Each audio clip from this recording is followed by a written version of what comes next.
Of all the tools that have built the advancement of human society, words are by far the most powerful. Words can capture empathy, deliver joy, or they can be destructive, used to create pain.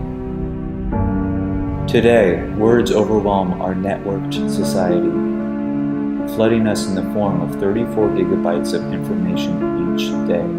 Yet we can only absorb a sliver of that information when we create our opinions, thus keeping our perspectives narrow. We have applied a machine learning algorithm called sentiment analysis to identify emotional patterns in the words we use online. We analyze tweets written by people around the world, every sentence, word by word, from the positive to the negative, to identify emotional patterns in the words we use online, in hopes of creating a way for people to engage with different points of view and even challenge their own, showing the polarity of opinions before deciding what to believe, to expose the invisible thought cages we've built around ourselves, and to see just how long we've been trapped.